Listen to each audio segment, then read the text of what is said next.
qu'on nous pose cette question, j'aimerais bien regarder si on l'a posée aux écologistes quand ils ont créé leur parti.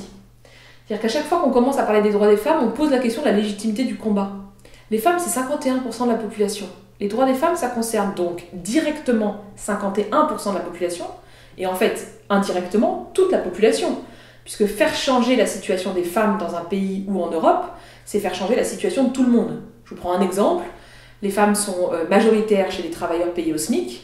À partir du moment où on augmente le salaire minimum, voire qu'on crée un salaire minimum en Europe, ça profite avant tout aux femmes qui sont les premières touchées, mais en fait ça profite à tout le monde, puisque ça augmente le pouvoir d'achat des femmes comme des hommes qui sont au SMIC.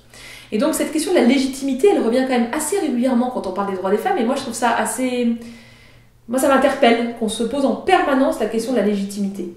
Et surtout qu'on se la pose à un moment où l'Europe remet en cause le droit à l'avortement, où il y a quand même eu deux rapports, le rapport Estrela et le rapport Zuber, qui ont été rejetés au niveau du Parlement européen. C'est juste des rapports qui disaient qu'il faut faire l'égalité femmes-hommes.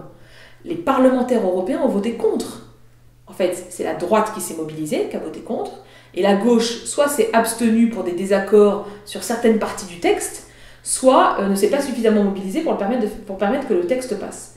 Et donc on se rend compte aujourd'hui, en Europe, comme en France, comme dans tous les pays européens en fait, que la gauche pense l'égalité femmes-hommes, parle d'égalité femmes-hommes, mais que dans les faits, dans la réalité, c'est jamais une priorité au même rang que d'autres, que pourrait l'être le développement durable ou l'écologie par exemple.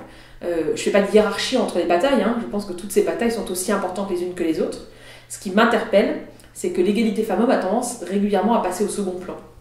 Et je pense que ça vient du fait qu'on a un sentiment biaisé en fait sur nos sociétés, c'est-à-dire qu'on a le sentiment qu'au fond, ça va quoi, hein, globalement ça va, tu vas pas te plaindre, hein, quand même, par rapport à ta grand-mère ou par rapport à l'Afghanistan, ça va quand même vachement mieux, hein.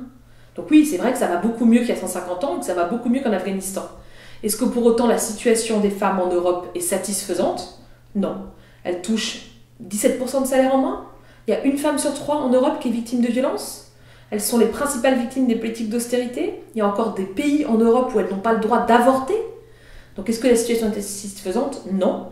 Et c'est à cause de cette situation, et parce qu'on pense que la question de l'égalité femmes-hommes peut être vectrice d'un projet européen plus global, qu'on présente ces listes.